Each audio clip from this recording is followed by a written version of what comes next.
স্মৃতি cartoon house.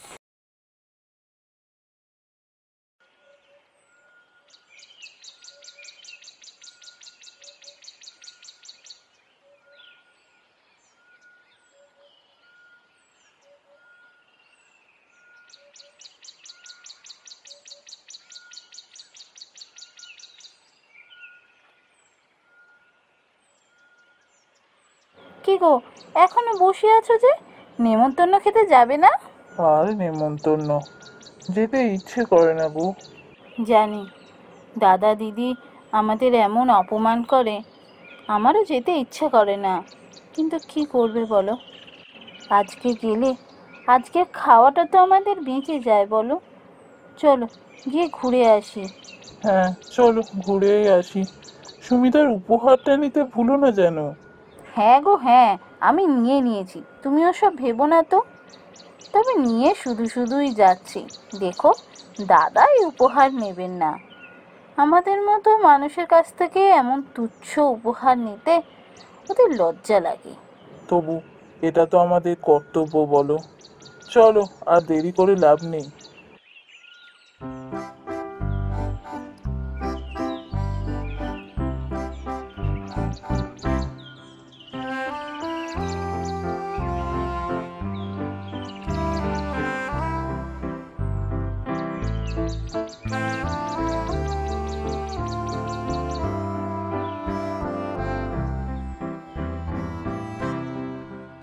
এই তো রতন এসে গেছিস দেখছি। এত দেরি করলি কেন বলতো?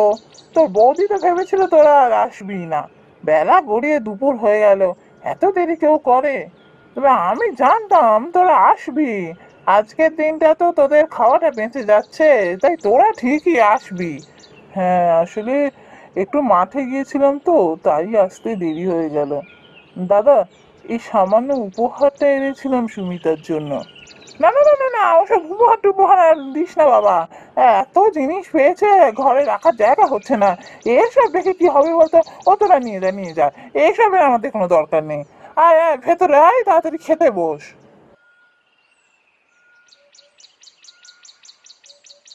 আরে ঠাকুরপো যে, তোমরা এসে গেছো দেখছি।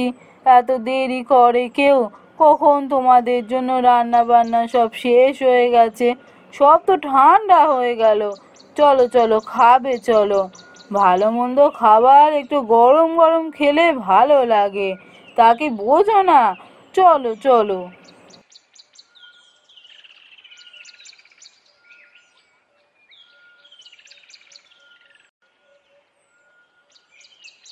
ঠাকুরপো, রমা, তোমাদের একটা করে মাছ দিই, আরো একটু মিষ্টি দিই? না না বৌদি, আমাদের আর কিছু লাগবে না। আরে নে নে, মাছ খাওয়া স্বাস্থ্যের পক্ষে ভালো। মাছ মিষ্টি একটু বেশি করে খা। রোজ রোজ তো আর এমন খাবার জোটে না। না দাদা, আর কিছু লাগবে না, আমাদের পেট ভরে গেছে।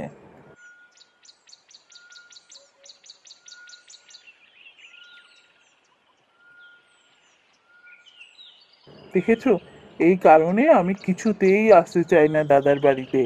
প্রত্যেকটা কথায় অপমান করতে ছাড়লো না। সত্যি বাবা, প্রত্যেকটা কথায় খালি অপমান করা, খোঁচা দিয়ে কথা বলা। আমাদের নেমন্তন্ন করার দরকারটা কি থাকে বুঝি না, নেমন্তন্ন না করলেই পারে। এটুকুও বোঝো না? নিজের ভাইকে নেমন্তন্ন না করলে যে আর পাঁচজনের কাছে ছোট হয়ে যাবে, তাই তো নেমন্তন্ন করে। তাও তো আসল অনুষ্ঠান গত রবিবারই হয়ে গেছে। সেদিন তো লজ্জায় আমাদেরকে ডাকেইনি, আলাদা করে আজকে ডেকেছিল। যাকে ছাড়ো ওসব, আর এসব ভাবার দরকার নেই। যত ভাববে তত মন খারাপ হবে।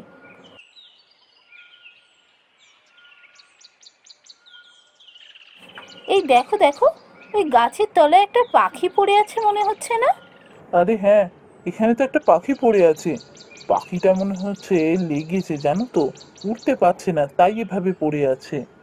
হ্যাঁ গো, পাখিটা এভাবে পড়ে থাকলে তো কুকুর বিড়ালে কামড়ে ছিঁড়ে খাবে।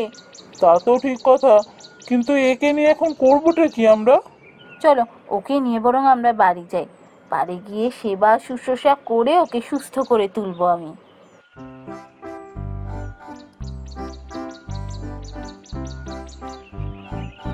বাড়ি ফিরে গিয়ে রমা পাখিটার সেবা শুশ্রূষা করা শুরু করলো।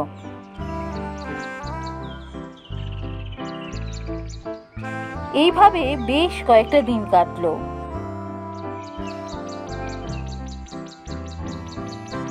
পাখিটা ধীরে ধীরে পুরোপুরি সুস্থ হয়ে গেল। হ্যাঁ গো, পাখিটা তো মনে হচ্ছে পুরোপুরি সুস্থ হয়ে গেছে। হ্যাঁ গো, পাখিটা পুরো সুস্থ হয়ে গেছে। আর দেখেছো আমাদের কেমন ভালোবেসে ফেলেছে। ওকে আমরা ধরে বেঁধে রাখিনি, কিন্তু আমাদের ছেড়ে উড়েও যায়নি। ওকে আমরা আমাদের কাছেই রেখে দেবো, বুঝলে? না না, পাখিটাকে রাখার কোনো দরকার নেই। একে আমরা নিজেরাই খেতে পাচ্ছি না, ওর খাবার জোগাবো কোত্থেকে? তার থেকে উড়ে যাক আকাশে, নিজের খাবার নিজে জোগাড় করে খাবে। কিন্তু ওর প্রতি যে বড্ড মায়া জন্মে গেছে। ওকে ছেড়ে দিলে মন খারাপ করবে। তা হোক, ওকে রেখে কষ্ট দেওয়ার থেকে ওকে উড়িয়ে দিয়ে নিজেরা কষ্ট পাবো তাও ভালো। কিন্তু ওকে উড়িয়ে দাও, আমাদের কাছে থেকে কষ্টই তো পাবে। এই সমস্ত কথাই পাখিটা সব বুঝতে পারছিল। সমস্ত কথা বুঝে পাখিটার চোখ দিয়ে জল পড়তে লাগলো।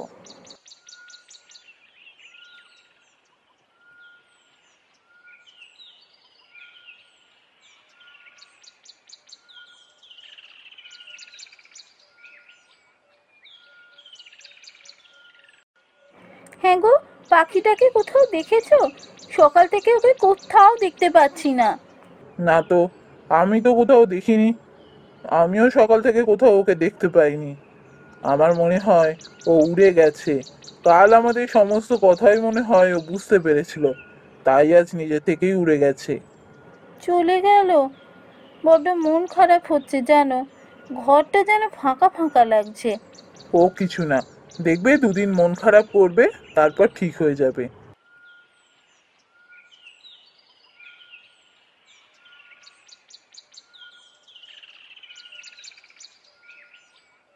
আরে, ওই তো, ওই তো পাখিটা আবার এসছে। দেখেছো? দেখো দেখো, আমাদের কত ভালোবাসে দেখো। আমাদের ছেড়ে থাকতে পারেনি, তাই আবার ফিরে এসেছে। পাখিটার মুখে যেন কি সব চকচক করছে মনে হচ্ছে।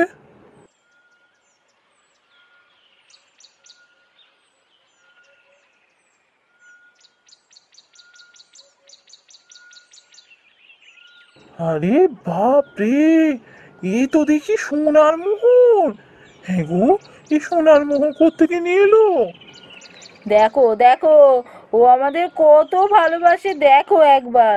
শুধু নিজের খাবার জোগাড় করেছে যে তাই নয়, আমাদের খাবার জোগাড় করারও পথ করে দিয়েছে। দেখো দেখো। যাও যাও, ওই সোনার মোহরটা সোনার দোকানে গিয়ে বেচে এসো। যে টাকা পাবো তাতে আমাদের বেশ কয়েকটা দিন ভালোভাবে কেটে যাবে। এইভাবে দিন কেটে যাচ্ছিল। সেই পাখিটা প্রতিদিন সন্ধেবেলা কোথায় যেন উড়ে যেত, আর সকালবেলা ঠোঁটে করে একটা সোনার মোহর নিয়ে ফিরে আসতো।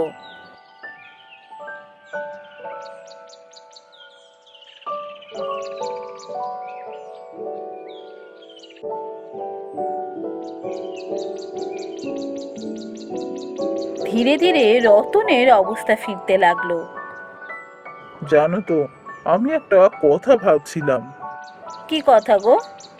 এই যে পাখিটা রোজ একটা করে সোনার মোহর নিয়ে আসছে, এই মোহর কার? কোথা থেকেও নিয়ে আসছে? এই পাখিটা সেই সোনার মোহরের কথা জানলো কি করে? আমার না খুব ভয় করছে জানো তো। কিছু না জেনে এইভাবে প্রতিদিন সোনার মোহর নেওয়াটা কি ঠিক কাজ হচ্ছে? শোনো, এত ভেবে কাজ নেই। আমরা তো আর কি সোনার মোহর নিয়ে আসছি না, পাখিটা নিয়ে আসছে তাই আমরা নিচ্ছি। আমাদের অভাবের সংসার সোনার মোহর পেয়ে কি ফিরিয়ে দেবো নাকি ফেলে দেবো? বাড়িতে কেউ আছো? বাইরে এসো। বাইরে কি যেন ডাকাডাকি করছে মনে হচ্ছে। দাঁড়াও দেখে আসি।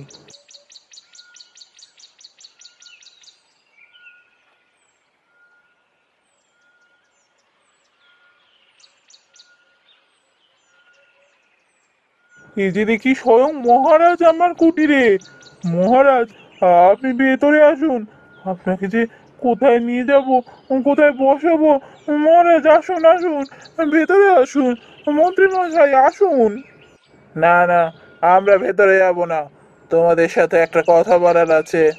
আচ্ছা, ওই পাখিটা প্রতিদিন একটা করে সোনার মোহর তোমাদের নিয়ে এসে দিচ্ছে? আগে হ্যাঁ হুজুর, ওই পাখিটা রোজ একটা করে সোনার মোহর এনে আমাদের দেয়। কিন্তু আমরা আমরা জানি না হুজুর, ওই মোহর কার, কোথা থেকে নিয়ে আসে, আমরা কিচ্ছু জানি না। জানো না যখন মোহরগুলো নিচ্ছ কেন? জানো পাখিটা কার? হুজুর, আমাদের দোষ নেবেন না, আমাদের ক্ষমা করে দিন হুজুর। আমাদের অভাবের সংসার, প্রতিদিন একটা করে সোনার মোহর দেখে আর আমরা এইসব কিছু ভাবিনি। সোনার মোহর বেচে আমাদের কষ্টের দিন শেষ হয়েছে, আমরা ওসব কিছু ভাবিনি হুজুর। আমাদের ক্ষমা করে দিন, আমরা কিচ্ছু জানি না, এ পাখি কার তাও জানি না। পাখিটা তো দেখছি জখম হয়েছে, এ পাখি তোমাদেরকে চিনল কি করে? এখানে উড়ে আসছে কেন? হুজুর, একদিন পথে দেখি একটা গাছের তলায় অমন জখম হয়ে পড়ে আছে, উঠতেও পারছে না। তা বউ বললো ওভাবে পড়ে থাকলে তো কুকুর বেড়ালে ও কোনো ক্ষতি করবে, তাই ওকে আমরা বাড়িতে নিয়ে আসি। আমার বউ ও সেবা শুশ্রূষা করে সুস্থ করে তোলে, তারপর আমরা উড়িয়ে দিয়েছিলাম ওকে। তারপর থেকে জানি না কোথা থেকে একটা করে সোনার মোহর রোজ আমাদের কাছে নিয়ে আসে। ওকে বড্ড ভালোবেসে ফেলেছে আমার বউ, তাই আর ওকে আমরা উড়িয়ে দিতে পারিনি। এ পাখি হচ্ছে রাজকন্যার সবচেয়ে প্রিয় পাখি। কদিন আগে ও উড়ে যায় হঠাৎ, তারপর থেকে ওকে কোথাও খুঁজে পাওয়া যাচ্ছিল না।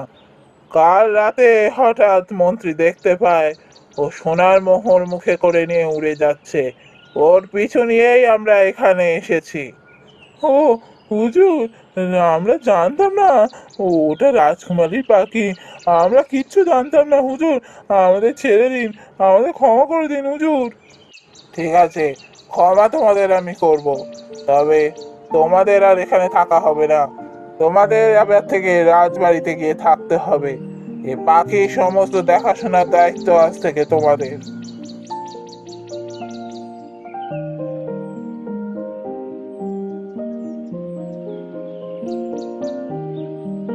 এরপর রতন তার স্ত্রীকে নিয়ে রাজবাড়িতে গিয়ে থাকা শুরু করলো, আর পাখির দেখাশোনা করে তাদের বেশ সুখেই দিন কাটতে লাগলো।